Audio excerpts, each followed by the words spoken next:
this is a monkey. Look at that. Jesus.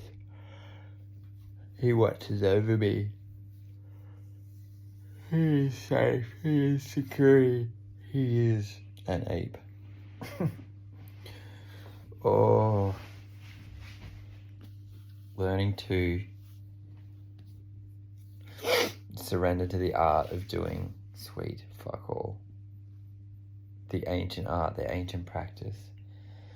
This morning I was feeling super anxious. No real apparent reason, but not feeling my best self, that's for sure.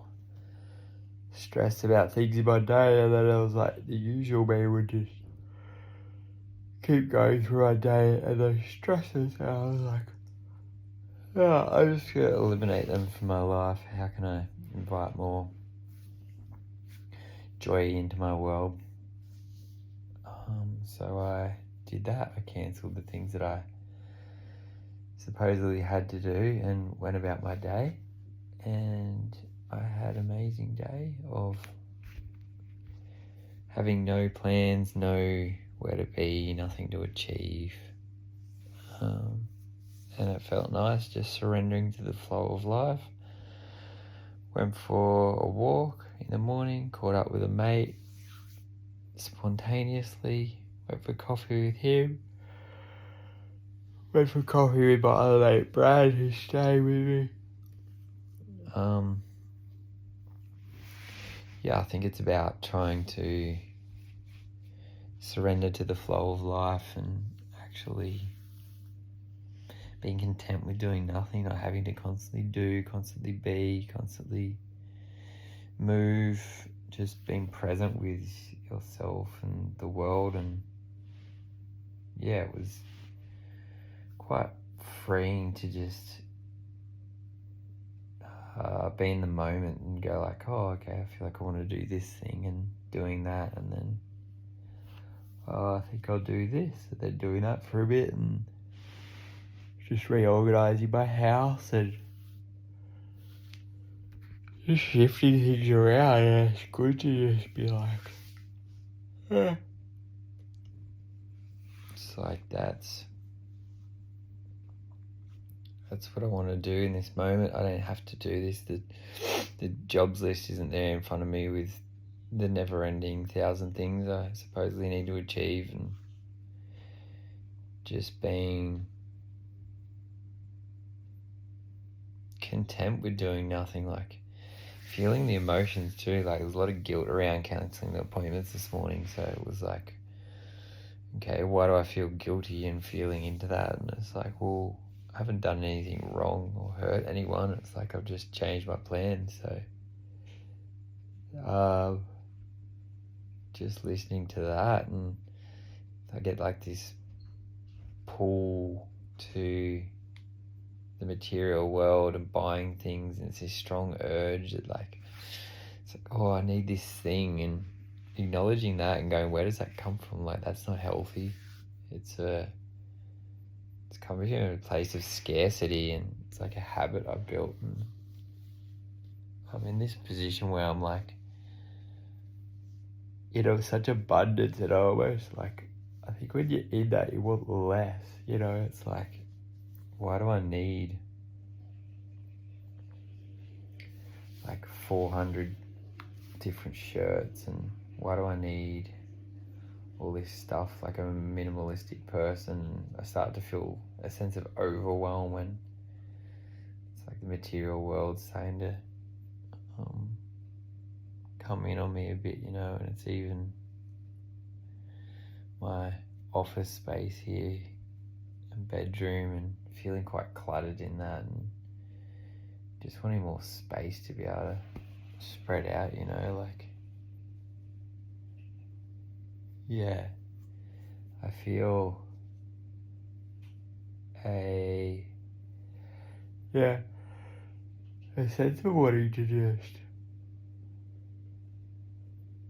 excuse me, a sense of just wanting to expand my wings more, in a way, like go on more adventures and do more things and meet new people. Why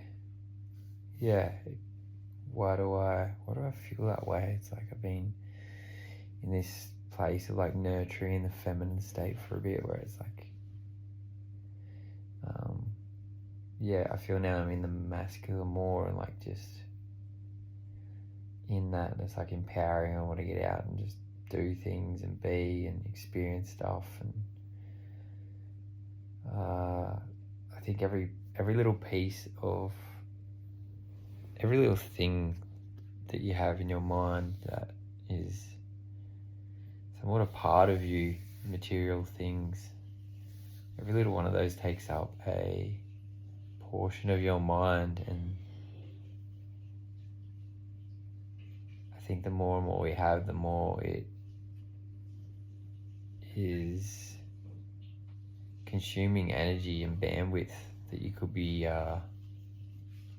using for other stuff. And it's like when you declutter your clothes, there's just less, like, it takes up less capacity within your mind, and you can open that up for creativity and just new things. It's just that expansion.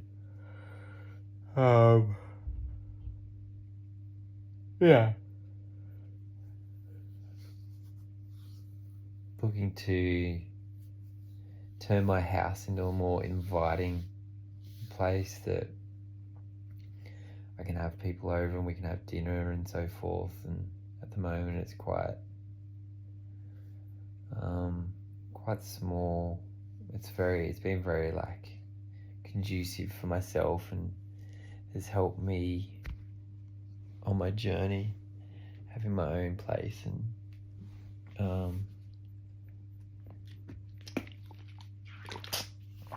having my own space has been good, but now it's like about welcoming other people into my world, and part of that is making my house more of a welcoming environment for others. And I want to put some bean bags in, chairs and a dining table and stuff, so I can have that space for other people. So yeah, it's been good to just go through change. I feel like there's a shedding of layers for myself. The stuff that's come up recently has been just a big shedding of layers, and so it doesn't feel the best. It comes with different waves, but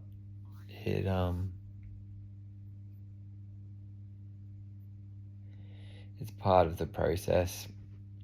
When you burn yourself to the ground and rise back up, there's always these challenges for the greater good of myself and the world. And yeah, I look forward to the future. There's different ideas coming into my mind, that's for sure.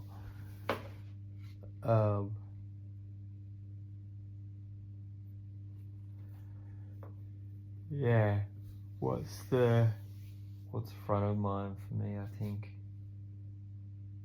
it's how do I feel in the morning, and how do I want to feel.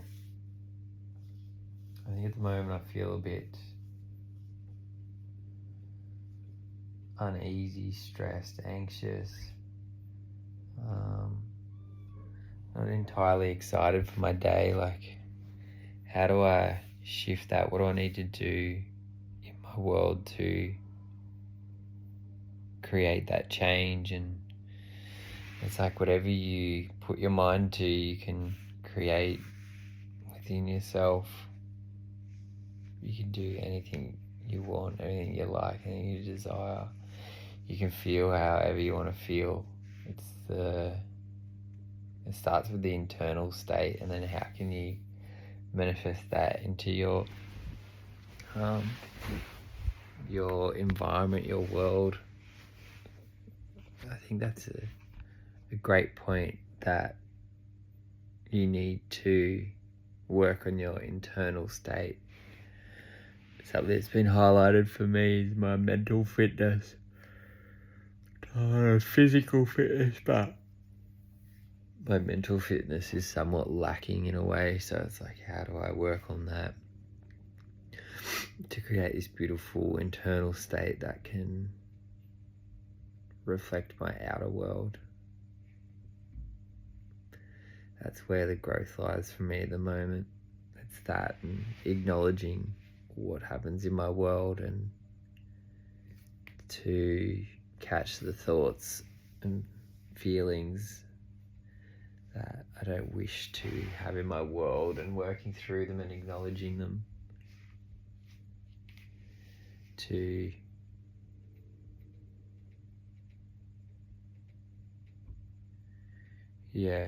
To work through them. And I feel like the stress is a habit. My mind is addicted to the stress of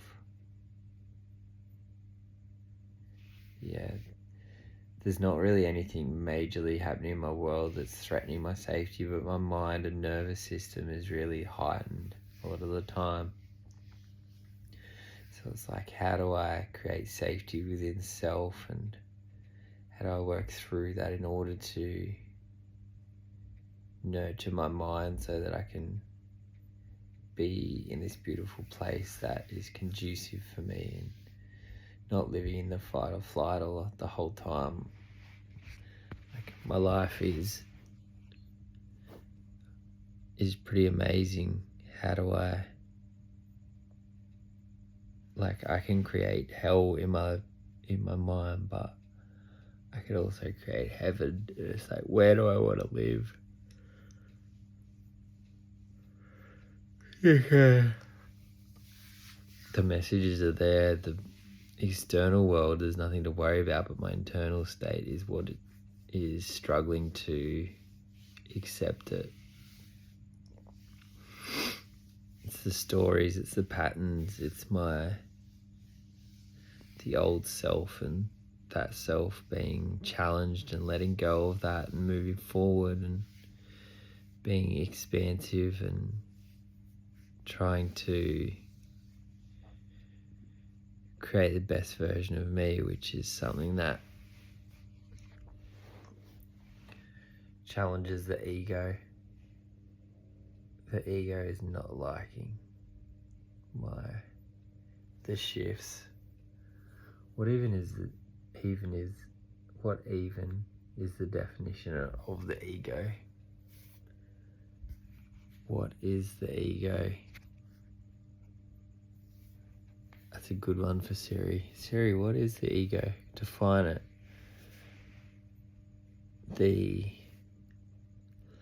ego is the foundation of the life experiences that you have encountered up until this moment, and how that subconsciously reflects your decisions, emotions, and interactions with the world. That was pretty good. I just made that up. I go alright.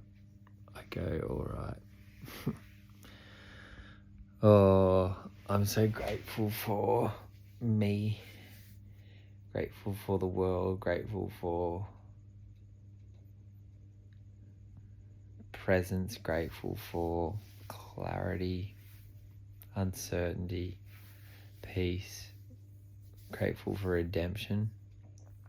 That doesn't make sense. Why did that word come to mind? I'm grateful for my sight, my vision, my sight, my sense, my vision, my body, my character, my soul. Today I am